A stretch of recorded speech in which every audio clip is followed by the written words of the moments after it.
Bueno, pues creo que es hora de que vayamos conociendo al autor de que podamos, al responsable de que podamos leer en castellano el libro que estáis viendo ahí. Creo que debo de tenerte por aquí cerca, Luis.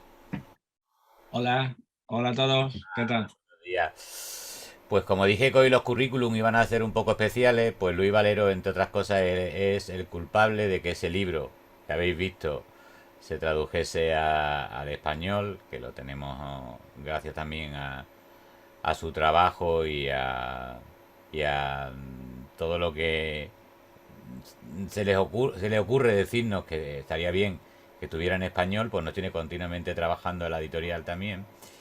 De hecho, las dos publicaciones de Bernard Greene, que creo que es un psicólogo absolutamente fundamental, cómo repensar la psicología y cómo repensar la salud mental, también son traducciones y ediciones de Luis. Luis es profesor de la Universidad de Málaga. Yo estudié en la Universidad de Málaga y tuve la mala suerte de que él, que acababa de llegar, no me diese clase, porque si no, seguramente muchas de las cosas que he perpetrado en mi historia como profesional hubiesen sido distintas. Para mí hablar de FAB es de hablar de un modelo muy inspirador y me voy a la tarde de ayer en un momento determinado cuando preguntaba a un compañero, una compañera de las jornadas, ¿no? Es decir, cómo esas mismas funciones de los comportamientos que puedes observar en consulta son parte del problema que te está contando tu consultante. Señor profesor de la Universidad de Málaga, editor, autor también del manual de FAP en español, en editorial Síntesis, del manual de FACT junto con Juanjo Macías en ediciones Pirámide. Es un gustazo tenerte aquí por la mañana.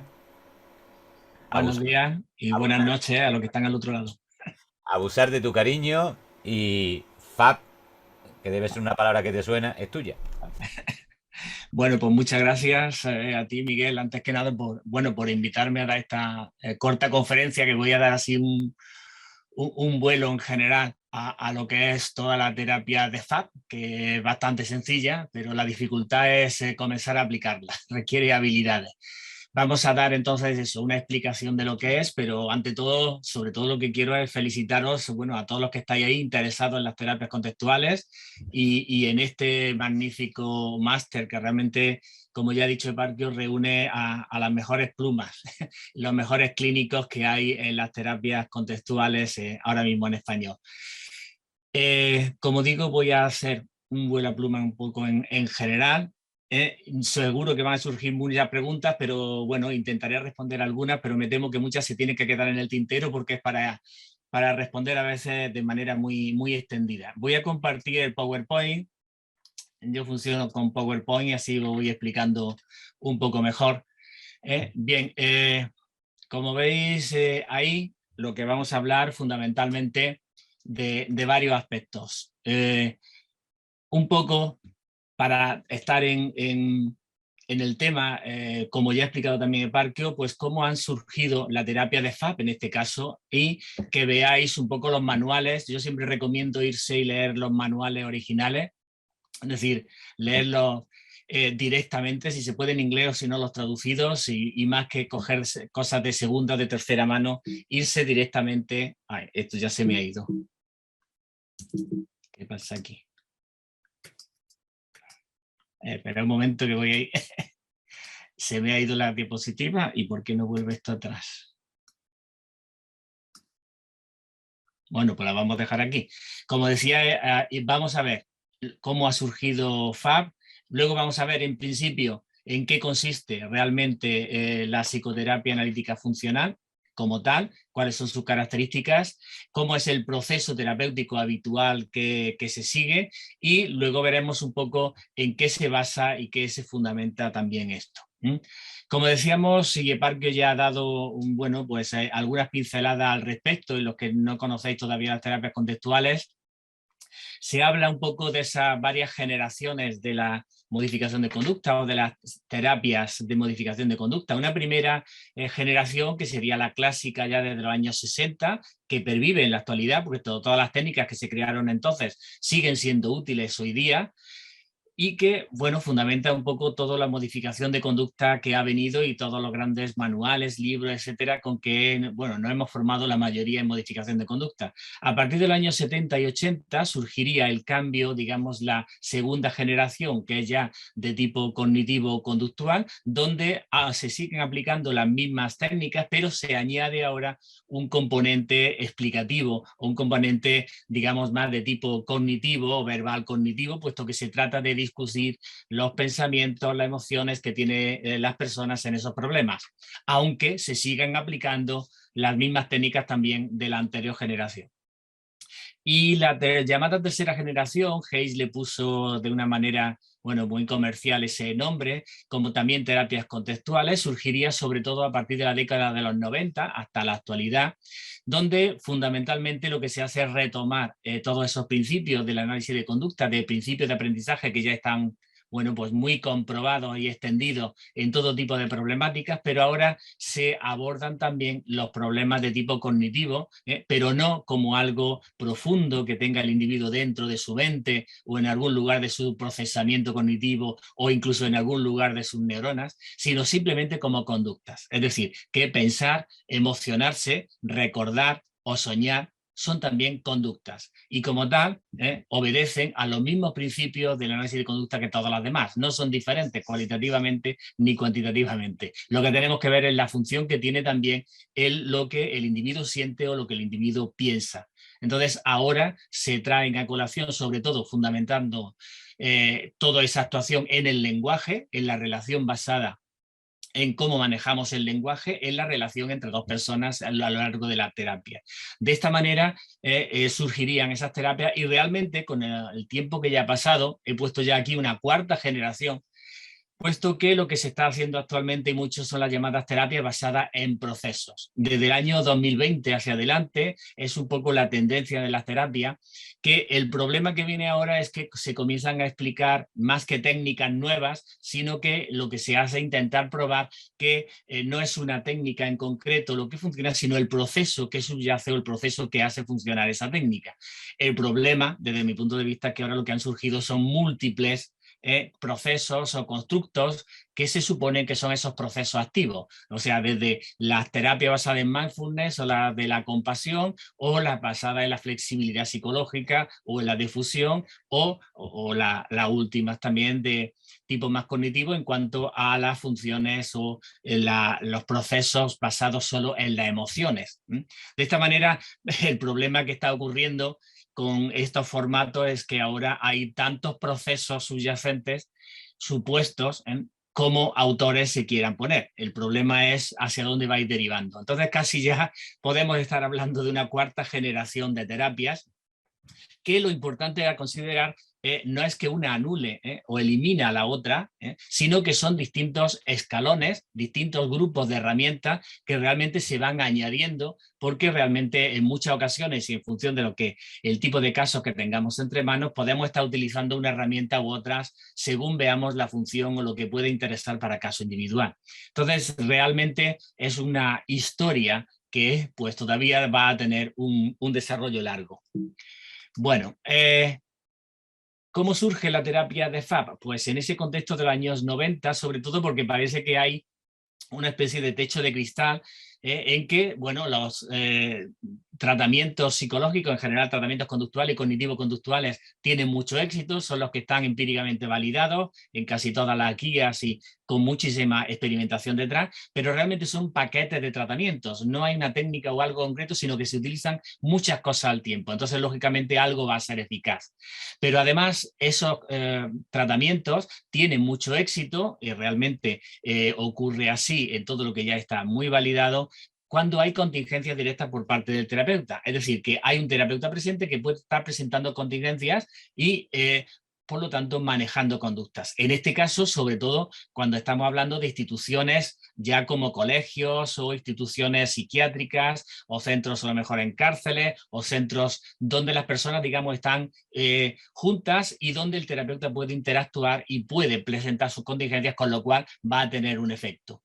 El problema nos encontramos cuando no hay ese tipo de situación cerrada, entre comillas, sino que estamos hablando de casos abiertos, casos externos, donde la persona acude a una consulta clínica durante una hora.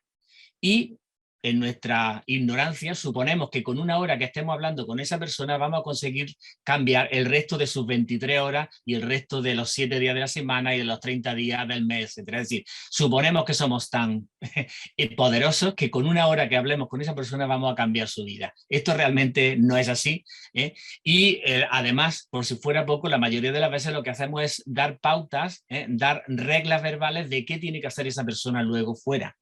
O sea, no cambiamos la conducta directamente, sino que le damos, entre comillas, órdenes, le damos instrucciones de qué hacer fuera. Y básicamente casi todas las técnicas de modificación de conducta y sobre todo luego las cognitivo-conductuales se van a basar en decirle al individuo qué debe hacer. Debe hacer esto, debe hacer aquello, luego el individuo lo hace o no lo hace, pero generalmente ya sabemos que las reglas verbales dadas por el terapeuta van a tener un contexto muy corto, es decir, básicamente mientras él está presente. En cuanto pasan una semana, 3 semanas, pues nos vamos a encontrar una falta de generalización a ese contexto diario, es decir, que la persona deja de hacer esas habilidades o eso que se le ha enseñado o esas reglas que se le dan y realmente hay grandes dificultades en todos los tratamientos para mantener esa eficacia a largo plazo. Entonces, son dificultades que se encuentran en las terapias en esos años 90, puesto que hay que prevenir esos problemas futuros, no solo solventar el problema de inmediato, sino que sea a largo plazo y hacerlo además que ya sea algo permanente para la vida del individuo. Por otro lado, en estos años 90 hay también nuevas aportaciones desde el conductismo, del análisis de conducta y algunos, sobre todo, de tipo experimental, que son los que fundamentan en base al laboratorio o a estudios más experimentales lo que luego se haga en la terapia con adultos. Fundamentalmente es cómo se reconsideran los eventos privados, como ya he dicho, es decir, ahora son importantes los pensamientos y las emociones y los recuerdos del individuo, pero no como algo misterioso o algo mental o profundo, sino simplemente como una conducta. Lo que pensamos es una conducta como tal y obedece a los mismos principios que los demás. Esto ya estaba en el conductismo inicial, pero ahora se vuelve a reconsiderar y a traer sobre la mesa de la consulta clínica, se vuelven a traer los eventos privados. No se deja en manos de una explicación cognitiva o trascendental o profunda o filosófica, sino directamente como una conducta a modificar. De esta forma se incorporan también el análisis de las funciones del lenguaje. Y cuando, bueno, en mi parte, que cuando explique todas esas funciones del lenguaje, veremos precisamente cómo son fundamentales en FAB y en alguna otra de las terapias contextuales, puesto que lo que nos vamos a analizar no es tanto el contenido de lo que el individuo habla, que lo hacen más bien eso las terapias cognitivas, sino más bien qué es la función de lo que habla. Tendremos que entrar en el máster ya en esas distintas funciones y entrar en detalle de cómo probar, cómo existe un tipo de funciones, cómo intentar cambiarle, etc.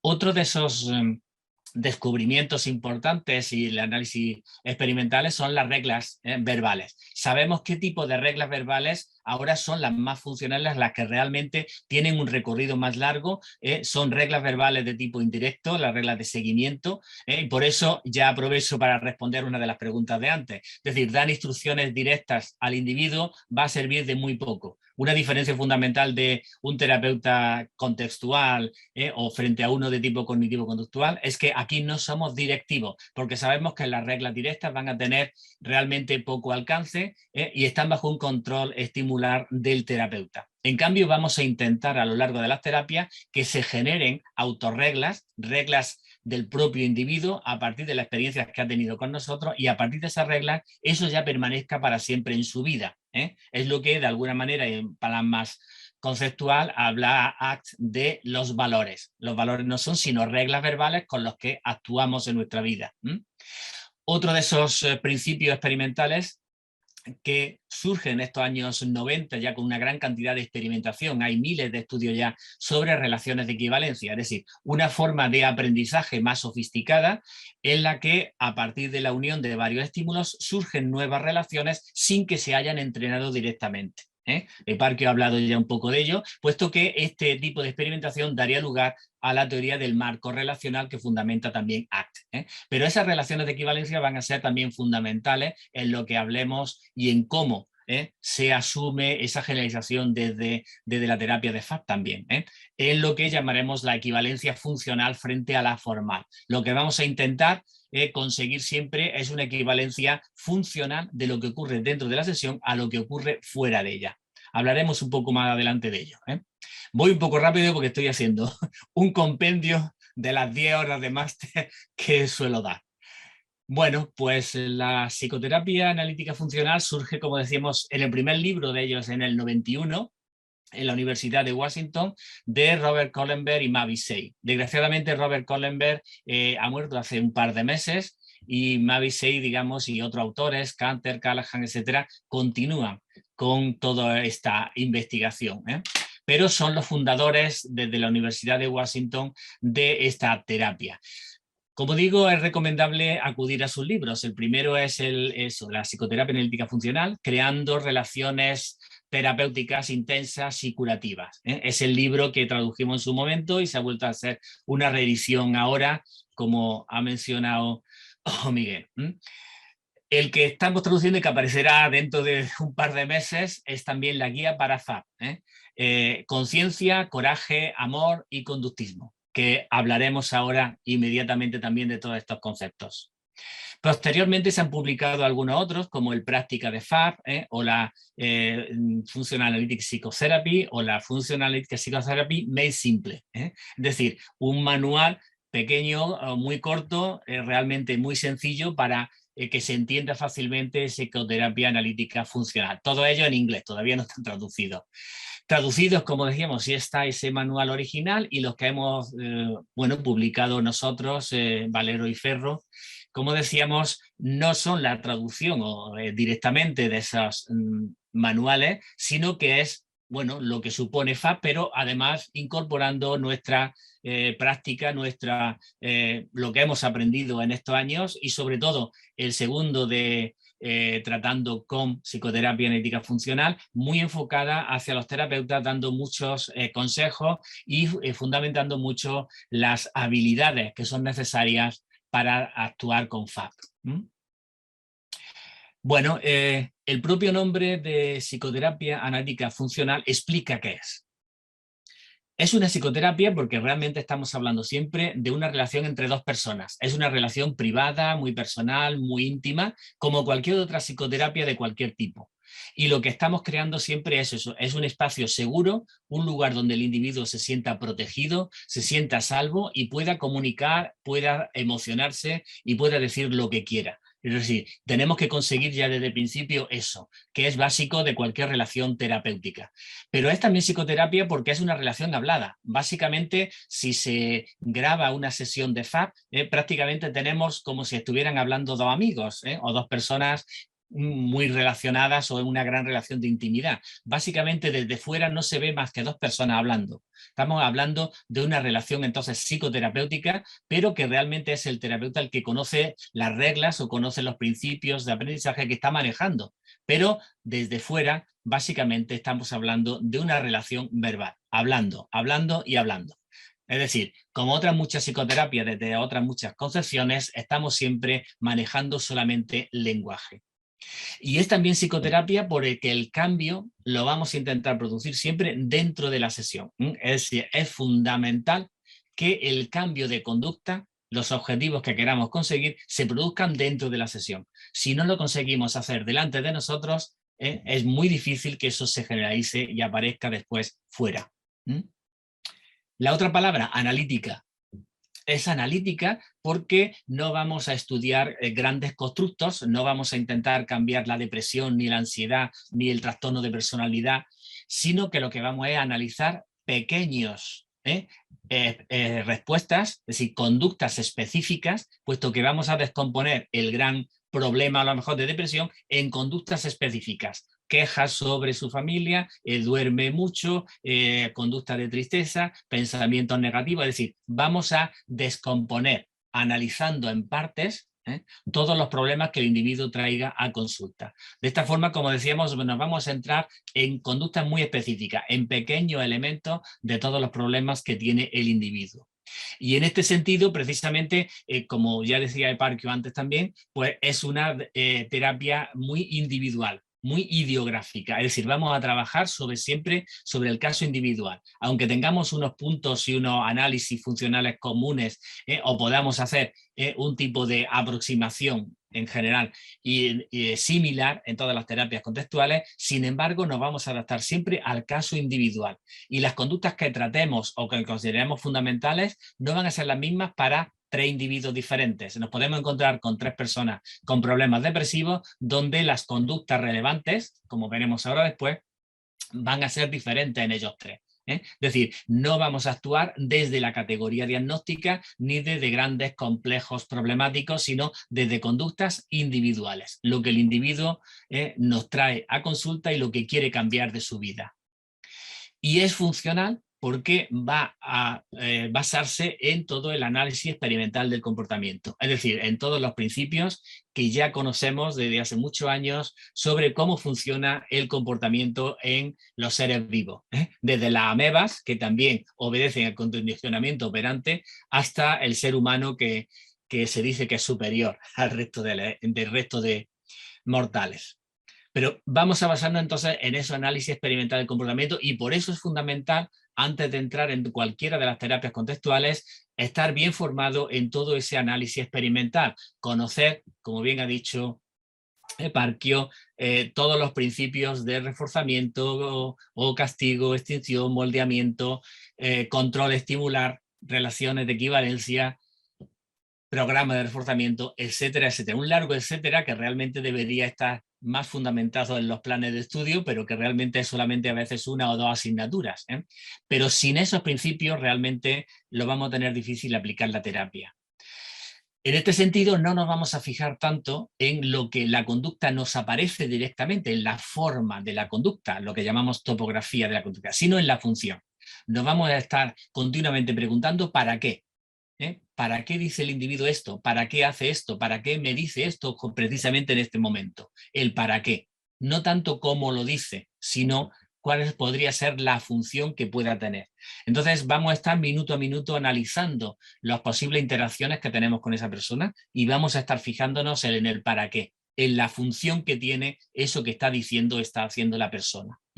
Lo que vamos a intentar entonces es ver la similaridad funcional, es decir, en esa equivalencia, basando en esa experimentación de relación de equivalencia, que ocurre entre dentro y fuera, y también entre fuera y dentro. Es decir, lo vamos a explicar un poco más adelante. Básicamente es funcional porque vamos a estar estableciendo la equivalencia que puede haber de la función de lo que esa persona ocurre fuera con lo que ocurre dentro. Y a su vez, cuando estamos dentro de la terapia, lo que ocurre dentro con lo que ocurre fuera. Y con esto comienzo a responder una de las dudas que habíais puesto antes también. Aquí nos vamos a basar entonces en la función que tiene la conducta y no en la forma. Eso es una diferencia clave en otro tipo de aproximaciones y sobre todo aproximaciones de tipo cognitivo, etcétera, puesto que en ellas sí se fundamentan en lo que la persona dice, si son pensamientos irracionales o si el pensamiento es negativo, etcétera. Aquí no nos vamos a poner ese tipo de categoría, sino de hecho qué función tiene, qué función cumple dentro de la conversación que estamos teniendo o bien dentro de las interacciones que tiene la persona en su vida, qué función cumple esas conductas en concreto. Bien, pues yendo a lo rápido, los principios de FAPS son también bastante sencillos. Es una terapia sencilla, no tiene un protocolo estructurado como puedan tener, pues por ejemplo, la activación o pueda tener también ACT, en el sentido de que va diciendo qué pasos y por qué fases hemos de ir pasando al individuo progresivamente y aproximadamente cuántas sesiones hacer, etcétera, sino que aquí realmente lo único que tenemos son estos 3 principios. ¿Cuáles son las conductas clínicamente relevantes? ¿Cuáles son las reglas de actuación del terapeuta? Básicamente los autores dan 5 reglas, es decir, qué ha de tener presente minuto a minuto el terapeuta mientras está haciendo la terapia y qué mecanismo de cambio, es decir, qué técnicas basadas en el análisis experimental del comportamiento está utilizando continuamente para producir ese cambio delante y en directo dentro de la terapia. Viendo entonces cada uno de esos principios, Como decíamos, lo que nos vamos a fundamentar al hacer ese análisis son en respuestas específicas, no en categorías diagnósticas ni grandes problemas, sino conductas muy específicas. Y en principio ya vamos a comenzar a clasificarlas según su función en tres tipos, básicamente. Conductas clínicamente relevantes tipo 1, que serían todas aquellas conductas que ocurren en la sesión y que son problemas en la vida diaria. Y el objetivo terapéutico ya desde el principio va a ser intentar disminuirlas.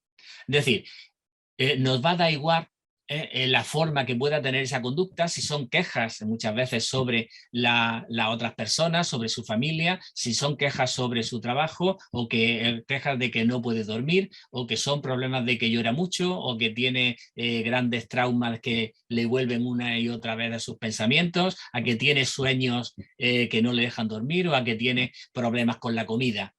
Lo que vamos a ver es cuáles son esas conductas específicas que ocurren dentro de la sesión y que son los problemas en la vida diaria y su correspondiente traslación.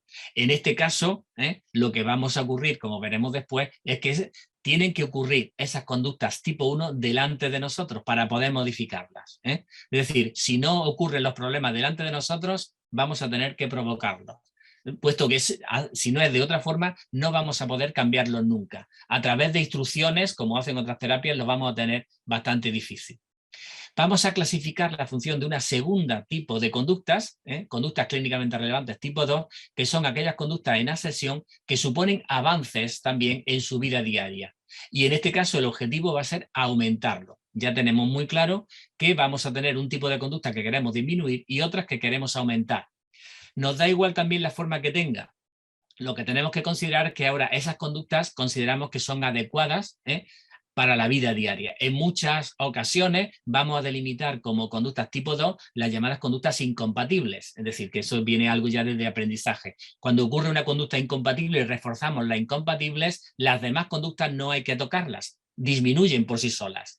Con lo cual, si conseguimos dentro de la sesión aumentar las conductas tipo 2, estas van a ir aumentando también en su vida diaria y las de tipo 1 van a ir disminuyendo también en esa vida diaria. Y por último, las conductas clínicamente relevantes de tipo 3, que son conductas verbales, son afirmaciones que hace el cliente y que suponen análisis funcionales de su vida, pero siempre análisis funcionales hechas en su propio lenguaje. Es decir, aquí dentro de FAP no se va a utilizar nunca palabras como condicionamiento, ni reforzamiento positivo, ni control estimular, ni castigo, ni extinción, es decir, ninguna de los términos técnicos. Todos esos términos los guardamos para nosotros. No vamos a buscar una función imitadora en el cliente. Lo que tenemos que conseguir es que el individuo haga afirmaciones que supongan ese análisis funcional ya. Veamos que eso es un análisis funcional, pero que supone una función. Es decir, en plan muy sencillo, seguro que habéis oído más de una vez pues, de unas personas que toman algún tipo de droga, sobre todo que toman alcohol, y que dicen, yo es que bebo para olvidar. Eso es un análisis funcional. Inmediatamente nos está diciendo que su conducta está bajo reforzamiento negativo. La persona tiene un determinado problema, estímulo discriminativo aversivo, se toma unos cuantos tragos y la consecuencia inmediata es que elimina toda esa preocupación y elimina esos problemas mientras le dure la borrachera. Es decir, nos está diciendo en su propio análisis, en sus propias palabras, cuál es el análisis funcional como respuesta de escape y de evitación que tiene lugar en su vida. Entonces, lo que se trata es que comience a hacer también afirmaciones de este tipo de análisis funcionales en las interacciones que estamos teniendo con él o las interacciones que tiene a lo largo de su vida. El objetivo de eso, como decíamos, es que estas conductas clínicamente relevantes tipo 3 sean reglas verbales de largo recorrido, es decir, reglas verbales generadas por el propio individuo con su propio lenguaje y que la lleva siempre encima, no se le van a olvidar. No va a ser una regla de estas que leemos a veces en los WhatsApp o en los cartelitos motivacionales, que la ves, la lees, ¡ay, qué bonito, qué bien! A partir de mañana voy a hacer más cosas. Pero ya, a partir de pasado mañana ya se te ha olvidado la regla. No, se trata de crear con este tipo reglas, de tipo 3, que el individuo ya lleve a lo largo de su vida para siempre, porque la ha adquirido durante el proceso terapéutico. Si vemos, básicamente, luego lo que se dan es una serie de reglas muy básicas también y en general para que se tengan en cuenta en cómo funciona el terapeuta a lo largo de todas las sesiones. Vamos a decirlas en plan también rápido, porque básicamente esto se fundamentará luego en habilidades que hay que enseñar o hay que adquirir de nuestra vida diaria o de nuestra práctica clínica. La primera de esas reglas es tener una serie de habilidades y ser muy observador y estar muy atento a las conductas clínicamente relevantes. Es decir, si no desarrollamos esas habilidades para observar conductas, se nos pasarán delante y no nos daremos cuenta de que es una CCR de tipo 1, tipo 2, el que sea, pero tenemos que desarrollar una habilidad muy observacional y estar muy atento a todos los detalles, a todo lo que dice el individuo, a la función que tiene todo lo que dice, etcétera. Minuto a minuto, este tipo de observación es muy intensiva. ¿Qué ocurre si no hay esa CCR1 delante de nosotros? Pues la regla 2 lo que nos dice es que tenemos que evocarlas. Tenemos que hacer actividades, ejercicios, a veces circunstancias naturales que ocurren durante la sesión, de manera que se provoquen las conductas clínicamente relevantes. En el sentido que preguntabais antes, es decir, si una persona, por ejemplo, pues tiene una función respecto a sus padres que está siempre sometido, la función de su conducta es siempre estar pidiéndole consejo, estar pidiéndole dinero o estar bajo su control, entonces tenemos que conseguir que ese control ante el terapeuta ocurre delante de nosotros, porque si ante nosotros no ocurre, no podemos modificarla. Y el objetivo es provocar esa CCR1 para a continuación, la regla 3, reforzar de manera natural CCR2.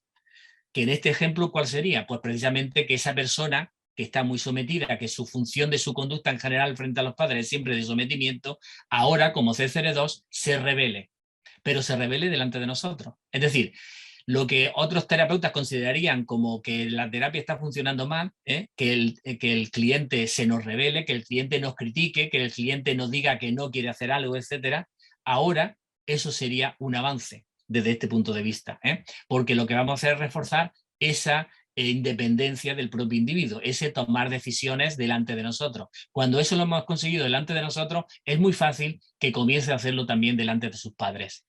Esa es la forma de hacerlo. Pero si ese tipo de situaciones y de conductas que tienen la función de estar controlados por otro, una situación también de evitación del control de otro, etcétera, no ocurre delante de nosotros, no vamos a poder modificarla nunca. La regla 4 sería entonces notar los efectos del reforzamiento del terapeuta. Es algo también fundamental, puesto que muchas veces asumimos que el reforzamiento es porque, bueno, nos alegramos mucho, vemos las cosas en plan muy positivo y incluso aparecen risas, etcétera, en la sesión y creemos que estamos reforzando al individuo. Sin embargo, un reforzador se define por el efecto que tiene, es decir, porque aumenta conducta. Tenemos que estar y ser sensible y estar evaluando de manera continua todas las sesiones y entre sesiones para ver que las conductas CCR2 y CCR3 están aumentando. Por muy simpáticos y muy empáticos que seamos, si las conductas no cambian a lo largo de 3, 4, 5, 6 sesiones, no vemos que aumente, realmente no lo estamos haciendo bien. No estamos aplicando realmente reforzamiento positivo.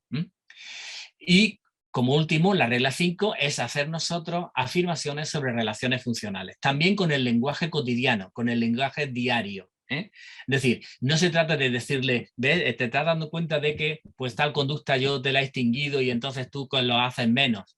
No, sino en el lenguaje cotidiano, es decir, te das cuenta de que cada vez que tratas este tema, que ya me lo has dicho 7 veces, yo no te hago ni caso.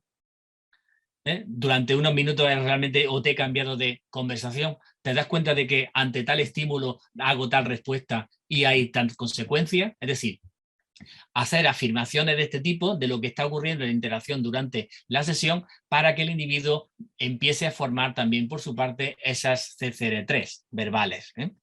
Vemos, todas estas reglas las tenemos que tener continuas durante toda la hora de sesión. Tenemos que estar pendientes de ocurrir todo eso. Es lo que, digamos de una manera un poco más conceptual, Mavi Sei ha venido hablando y en este otro libro que decía, lo denomina como conciencia, es decir, el terapeuta ha de desarrollar conciencia, la regla 1, ha de tener coraje y tener valor para hacer cosas diferentes dentro de la sesión, aunque puedan suponer que el individuo se enfade e incluso insulte y agreda, ha de tener coraje para hacer creatividad, cosas más novedosas dentro de la propia sesión. Y ha de utilizar el amor terapéutico, es decir, la forma de reforzamiento de una manera natural. No estar diciendo siempre, muy bien, magnífico, me alegra que esté avanzando tanto, sino reforzar con los propios gestos, con la emoción, con las afirmaciones e incluso con estar cerca del propio individuo. Es decir, de manera que esa relación terapéutica realmente sea muy emocional y muy intensa. Y por último, lógicamente, el conductismo, es decir, porque vamos a tener en cuenta todos los principios del análisis de conducta que se van a poner en marcha durante toda esa interacción y ese diálogo en FAP.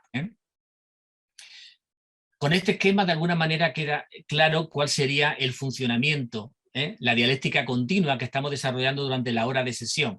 Es decir, a partir de la historia relevante del individuo, comenzamos a determinar cuáles son los problemas que tiene la persona en su vida diaria. Esos problemas se van a ver reflejados como CCR1 dentro de la propia sesión. Tenemos que establecer cuál es la relación funcional entre lo que él dice que le ocurre en su vida diaria y lo que ocurre dentro. Y tiene que haber un paralelismo de eso. Cuando ocurren dentro, delante de nosotros, las vamos a observar y vamos a evocar esas conductas. Pero vamos a intentar progresivamente, con moldeamiento, como diremos después, que vayan hacia CCR2, es decir, a mejoras dentro de la sesión. Es decir, en este caso vamos a reforzar la CCR2 y vamos a notar los efectos que tenemos sobre el cliente. Y vamos a proporcionar también relaciones funcionales para las CCR3. Y esas CCR2 que vayamos consiguiendo dentro de la sesión se tienen que ir viendo como mejoras también en la vida diaria. Nosotros no le vamos a decir enfréntate a tus padres, en el ejemplo que he dicho antes. Tienes tú que enfrentarte, tienes que tomar decisiones frente a tus padres, etcétera. Porque eso sería darle instrucciones directas. Tenemos que conseguir esas CCR2 delante de nosotros y sin hacer nada más, seguramente a la siguiente sesión o 2 semanas después la persona nos dice que tuvo una conversación con sus padres, que le dijo tal cosa, que se enfrentó, que le costó mucho, pero llegó a hacerlo, etcétera, sin que nosotros le hayamos dado instrucciones directas. Esa es la base de toda esa dialéctica que se desarrolla minuto a minuto y sesión tras sesión en la terapia de FAP. Esto es el movimiento continuo en el que estamos todo el rato, continuamente, de la CCR1 a CCR2 y que eso se extienda a la vida diaria de la persona. Realmente lo que estamos manejando entonces en FAP es que tenemos una hora disponible y con esa hora tenemos que modificar en vivo y en directo las conductas del individuo. Esa es la clave y lo que diferencia FAP de otras terapias contextuales, que dan más instrucciones o que desarrollan una serie de ejercicios, digamos, de una manera más formal. Aquí podemos utilizar todo tipo de actividades, ejercicios, todo lo que nos parezca, incluso si nos gusta, de cualquier otra terapia, siempre que tenga la función de cambiar conducta dentro de la terapia. Se va a establecer, como decíamos, una similaridad funcional, que no formal, entre lo que ocurre fuera y lo que ocurre dentro de la sesión. Pero las conductas han de darse siempre dentro. Si no ocurren dentro de la sesión, no vamos a poder modificarlas. Y como decíamos, si es que no ocurren, tenemos que crear las condiciones de la situación para que ocurra. De ahí que haga falta pues, esas habilidades de coraje, de creatividad, para crear situaciones donde el individuo pueda enfadarse, pueda emocionarse, pueda llorar o pueda reír. De escribir cosas, escribir tareas, digamos, más de escritura, pero también ejercicios experienciales, muchas veces también las metáforas de otras terapias, incluso ejercicios de otras terapias de la Gestalt, si nos gusta, etcétera. Es decir, siempre que tenga la función de provocar y manejar conductas clínicamente relevantes dentro de la sesión. Entonces, lo que vamos a hacer es intentar modificar las conductas dentro, vamos a hacer siempre un análisis funcional de lo que ocurre dentro y que eso nos lleva a resolverlas también dentro y con ello, a su vez, fuera.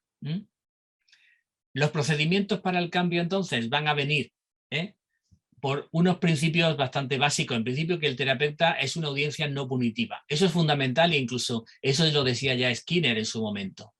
O sea, el 90%, si no tanto, pero una gran cantidad del efecto terapéutico que ya se tiene. Y por eso casi, como dicen, todas las terapias funcionan.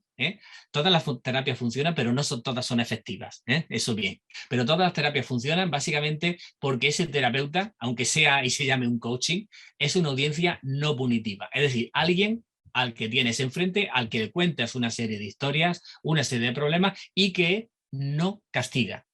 Es decir, no presenta contingencias de castigo o de juzgar esos problemas, o considerarlos negativos, considerarlos irracionales, etcétera, sino simplemente es una escucha activa. Está de acuerdo, valora y verifica lo que está diciendo, pero no juzga nunca.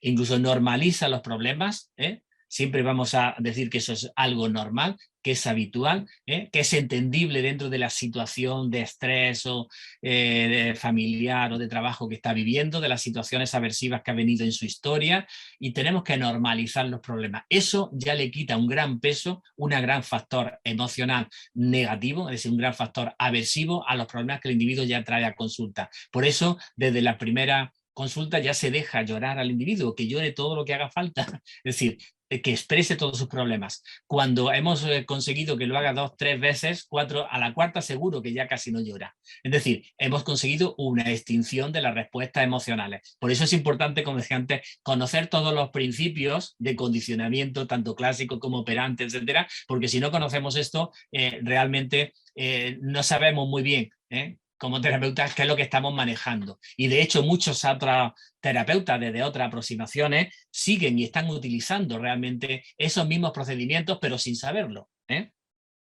decir, lo que vamos es a aceptar, a comprender al individuo, a actuar con eso que llaman empatía emocional, estar cerca de esa persona, y con eso ya solo basta para tener un efecto. Ahí ya tenemos ganado gran parte del efecto terapéutico. Simplemente es un proceso de extinción de todo lo que el individuo ya trae en su vida y de repente lo suelta allí en la consulta. Pero el gran procedimiento para el cambio dentro de la consulta que se va a utilizar es el llamado moldeamiento, aunque se utilicen otros procedimientos, pero el más importante dentro de FAP es precisamente el moldeamiento. Las conductas que todos hemos aprendido desde pequeñitos, incluso cualquier ser humano a lo largo de su desarrollo, estamos aprendiendo conducta continuamente por ensayo-error. Es decir, nos equivocamos y volvemos a hacerlo y hasta que finalmente hallamos una solución. Es el procedimiento, digamos, más clásico, más habitual de aprendizaje, pero realmente supone gran esfuerzo y supone sobre todo cuando hay estimulación aversiva a los errores. Entonces, se han creado ya algunos procedimientos que se aplican mucho en el aprendizaje en niños con retraso, en todos los procedimientos de ABA con autismo, o los procedimientos de lectura, escritura, etcétera, de un aprendizaje progresivo, sin error, donde lo que se va es manipulando la estimulación antecedente para que progresivamente la respuesta vaya siendo más correcta y se produzcan los mínimos errores posibles. Otro procedimiento aquí sería el de aproximaciones sucesivas, es decir, que vamos a intentar que vaya cambiando la conducta desde una conducta inicial, indiferenciada, de un tipo, y progresivamente aplicando contingencias, lo vamos a ir cambiando hasta una respuesta final. Es decir, de alguna manera, y una forma fácil de entenderla, siempre pongo el ejemplo de el moldear un jarrón de barro. Es decir, partimos, el alfarero, que sería en este caso el psicólogo, partimos de un montón de barro, y metiendo los dedos, que en este caso son nuestras contingencias, iríamos cambiando poco a poco, hasta que finalmente hacemos pues un jarrón o un vaso, una vasija, lo que queramos. Es decir, ese producto final no ocurre de repente, sino ocurre por aproximaciones sucesivas. Y en esas aproximaciones sucesivas lo que vamos a utilizar es la técnica de reforzamiento diferencial. Es decir, utilizando simultáneamente reforzamiento de una respuesta y extinción de otras. Es decir, vamos a estar utilizando simultáneamente ese reforzamiento diferencial, que de alguna manera, yendo a ese símil con el alfarero, es estar metiendo los dedos en un lado y dejándolo flojo en otro, metiendo hacia un lado y a otro, y así progresivamente vamos formando un jarrón.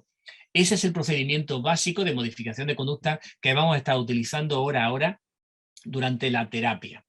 Y en este caso lo que vamos a utilizar básicamente es nuestra atención social como terapeutas, puesto que es la contingencia que tenemos en esa relación verbal. Estamos hablando con la otra persona y el hecho de que prestemos atención, de que sigamos preguntando en un tema determinado, de que nos emocionemos o riamos en un tema determinado, etcétera, es lo que va a permitir que lo reforcemos y que vaya aumentando. En cambio, en otras temáticas o en otros tipos de respuestas, demorando nuestra atención, no haciendo extinción, conseguiremos que esa conducta vaya disminuyendo poco a poco.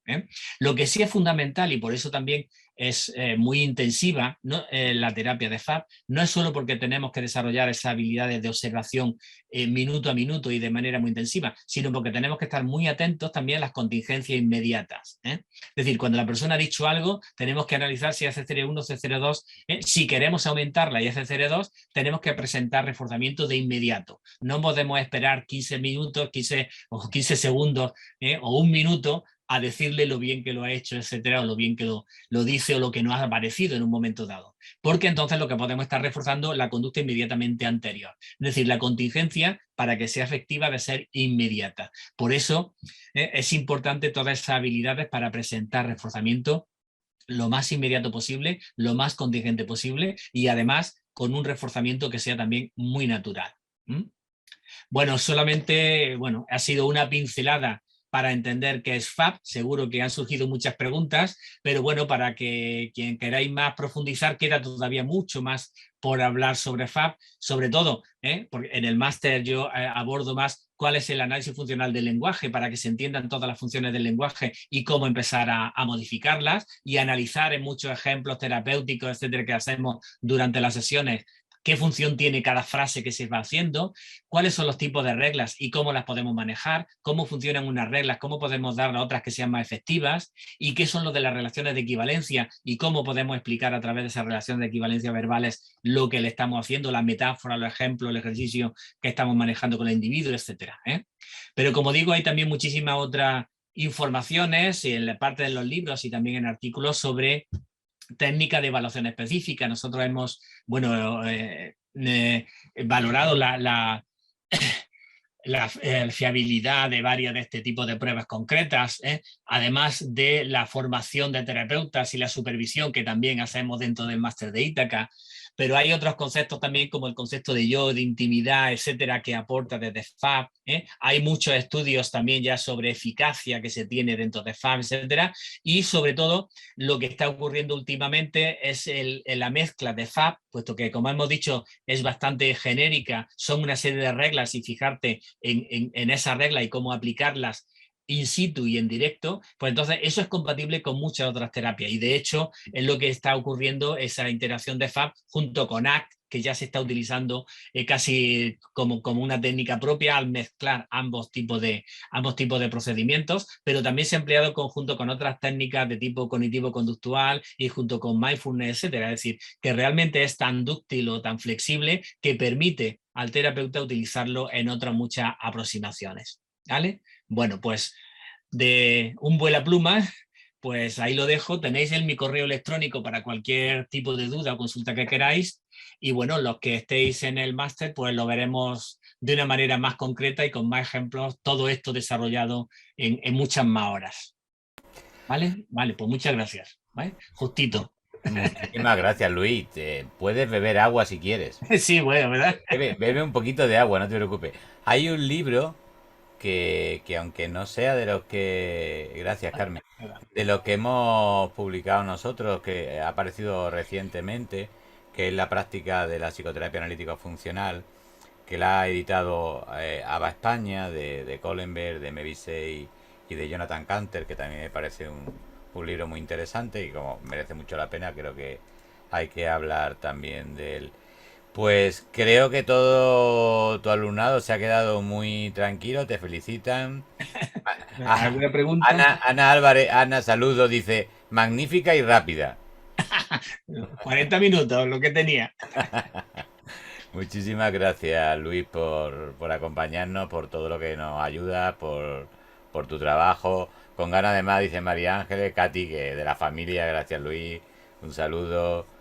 Y Samara también, la verdad me encantó, muchas gracias. Bueno, la verdad es que el módulo de este año, donde tendremos a Luis Valero, a Rafa Ferro y a Mary 6, creo que va a ser un módulo realmente de lo más interesantes del máster. Y para mí, que el trabajo de DEFAT me parece esencial y que te clarifica mucho. Tenéis un artículo, Rafa y tú, que voy a pedir que lo busquen, de conceptualización de caso clínico de DEFAT, que es el que utilizamos de guía espiritual en las supervisiones y en las prácticas.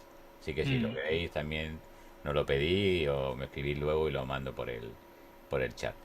Sí, como he dicho, vamos, ya de recomendar, como he dicho, el libro de Tratando con FAB, ahí vais a encontrar, porque está muy dirigido a terapeutas, muchas recomendaciones y además aparecen diálogos, diálogos de la terapia, de forma que ejemplifiquen todo este tipo de conceptos. Entonces puede ser muy útil porque, digamos, no es que los otros libros sean teóricos, se exponen toda la terapia, pero ahí está en plan muy práctico en cómo desarrollarlo. Toda la parte de habilidades Eso es. que son muy interesantes.